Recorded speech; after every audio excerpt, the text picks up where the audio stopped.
सभी पत्रकार बंधुओं को नमस्कार।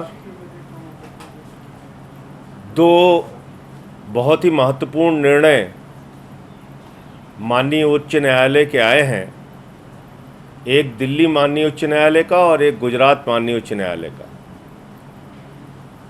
और इन दोनों आदेशों से भारतीय जनता पार्टी की ओछी और घटिया राजनीति का खुलासा हुआ है। दिल्ली में लगातार भारतीय जनता पार्टी के नेता सवाल उठा रहे थे, इस कोरोना संकट के समय में दिल्ली सरकार की कोई मदद करने के बजाय, दिल्ली सरकार का कोई सहयोग करने के बजाय लगातार सवाल उठा रहे थे कि कोरोना संकट के कारण जिन लोगों की मृत्यु हुई है उन आंकड़ों में दिल्ली सरकार हेराफेरी कर रही है। ऐसा घटिया आरोप, ऐसी ओछी राजनीति, और उसमें लेके कभी एमसीडी के मेयर का बयान आ रहा है, कभी भाजपा के नेताओं का बयान आ रहा है। कोई कह रहा है 1000 मौत हो गई, कोई कह रहा है 1500 मौत हो गई। आप दिल्ली की जनता को भयभीत करना चाहते हैं, दिल्ली की जनता को डराना चाहते हैं, मौत के आंकड़ों पर भी गंदी राजनीति कर रहे हैं। कल माननीय उच्च न्यायालय ने जो आदेश दिया है, जिस प्रकार से याचिका को खारिज किया है, मौत के आंकड़ों पर जो याचिका दायर की गई थी, उससे यह साफ हो गया है कि भारतीय जनता पार्टी दिल्ली के अंदर कोरोना में मौत के मामले में भी एक ओछी और घटिया राजनीति कर रही थी। अब भारतीय जनता पार्टी में अगर जरा सी भी शर्म और नैतिकता है तो उनको दिल्ली की जनता से माफी मांगनी चाहिए। और मैं आदेश ज्यादा लंबा नहीं, लेकिन अंतिम की जो 2-3 लाइनें हैं वो पढ़ दूंगा। 7वें नंबर के पॉइंट पे, there seems to be no discrimination being done, nor is there are any material to show false fabrication of data in question being published by the respondents।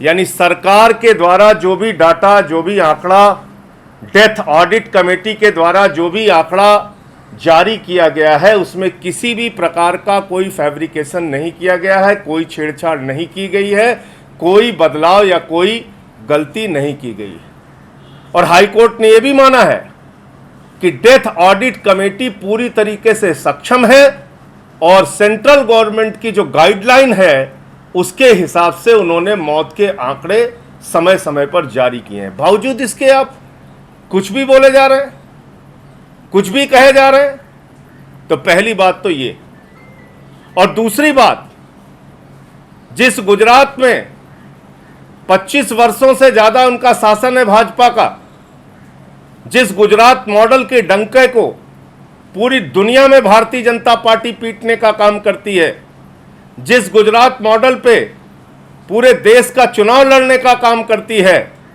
आज उस गुजरात मॉडल का चेहरा पूरी तरीके से बेनकाब हुआ है। अगर आप मौत के आंकड़ों की बात करें तो 865 लोगों की जान कोरोना संकट के समय इस संक्रमण के कारण गुजरात में हुई, जो आंकड़ा पूरे देश में अगर मृत्यु दर के मामले में देखेंगे तो सबसे ज्यादा है। मैं ईश्वर से प्रार्थना करता हूं देश के किसी भी राज्य में कोरोना से किसी की मृत्यु ना हो, लेकिन जब सच्चाई सामने लाने की बात होगी तो यह बिल्कुल खुला सच है, और यह सच बेनकाब हो चुका है कि आज गुजरात की स्वास्थ्य सेवाएं पूरी तरीके से फेल साबित हुई हैं। और यह मैं नहीं कह रहा हूं, वहां के माननीय उच्च न्यायालय की टिप्पणी है।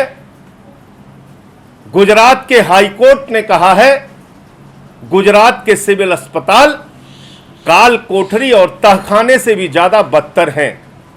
गुजरात के हाई कोर्ट ने कहा है पीपीई किट, वेंटिलेटर, बेड जैसी सुविधाओं का घोर अभाव गुजरात के अस्पतालों में है।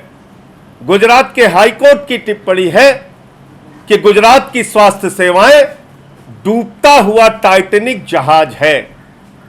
गुजरात के हाई कोर्ट की टिप्पणी है कि आपने दिल्ली प्रदेश और दूसरे प्रदेश के मॉडल को नहीं अपनाया और जांच के मामले में जो प्राइवेट लैब थे, जो प्राइवेट पैथोलॉजी थी, उसको प्रतिबंधित किया, उसको गुजरात में रोक दिया। यानी अगर गुजरात में कोई कोरोना से संक्रमित व्यक्ति है, अगर उसको डाउट होता है कि उसको कोरोना है, तो वो किसी भी प्राइवेट पैथोलॉजी में अपना टेस्ट नहीं करा सकता। उसको गुजरात सरकार ने प्रतिबंधित कर दिया है और उसी हाई कोर्ट के ऑर्डर में कहा गया है दिल्ली और तमाम प्रदेश प्राइवेट लैब में जांच कराने की अनुमति देते हैं, तो आप अनुमति क्यों नहीं दे रहे? ये गुजरात के स्वास्थ्य मॉडल के बारे में माननीय उच्च न्यायालय की टिप्पणी है। और इसके बाद मुझे लगता है कि भारतीय जनता पार्टी के नेताओं को चुल्लू भर पानी में नाक रगड़ लेना चाहिए। भारतीय जनता पार्टी के नेताओं को, जो लोग सबसे ज्यादा गुजरात मॉडल की चर्चा करते हैं, उनको सामने आकर इन बातों का जवाब देना चाहिए कि आपके सिविल अस्पताल काल कोठरी क्यों बन गए हैं। आपके प्रदेश में N95 मास्क में भी दलाली हो रही है। गुजरात के अंदर 49 रुपए में खरीदा जाने वाला N95 मास्क 65 रुपए में बिक्री किया जा रहा है। यानी N95 मास्क के मामले में भी दलाली और भ्रष्टाचार हो रहा है। स्वास्थ्य सेवाओं के मामले में भी बदहाली सामने आई है। मजदूरों का अगर प्रश्न आप देखें तो गुजरात के अंदर जो उत्तर भारतीय, बिहार के, उत्तर प्रदेश के, झारखंड के मजदूर वहां पर काम कर रहे थे, उनको ना तो रोजगार की उनकी व्यवस्था की गई, ना भोजन आदि की व्यवस्था की गई और समय समय पर आक्रोशित होकर वो सड़कों पर भी उतरे, उनके ऊपर लाठियां भी बरसाई गई, उनको ट्रेन का किराया लेकर जाने नहीं दिया गया, रोकने का प्रयास किया गया और जब उन्होंने आवाज उठाई तो उनको बुरी तरीके से पीटा भी गया। ऐसी तमाम घटनाएं सामने आई हैं जो गुजरात के प्रशासन की, शासन की कलई को खोलती हैं, जो गुजरात के स्वास्थ्य सेवाओं की बदहाली को उजागर करती हैं। मुझे लगता है कि दो प्रमुख नेता आदरणीय प्रधानमंत्री नरेंद्र मोदी जी और अमित शाह जी गृह मंत्री देश के, ये दोनों गुजरात प्रदेश से आते हैं और गुजरात के लिए एक विशेष डॉक्टरों की टीम भी भेजी गई थी कि इस कोरोना संक्रमण को रोकने में वो अपनी भूमिका निभाएंगे। लेकिन उसमें क्या सफलता मिली, क्यों आज तक ये बदहाली बनी हुई है, क्यों हाई कोर्ट को ऐसी विपरीत टिप्पणियां करनी पड़ती हैं, उसके बारे में गुजरात के नेताओं को, भारतीय जनता पार्टी के नेताओं को, भारतीय जनता पार्टी के शीर्ष नेतृत्व को सामने आकर जवाब देना चाहिए।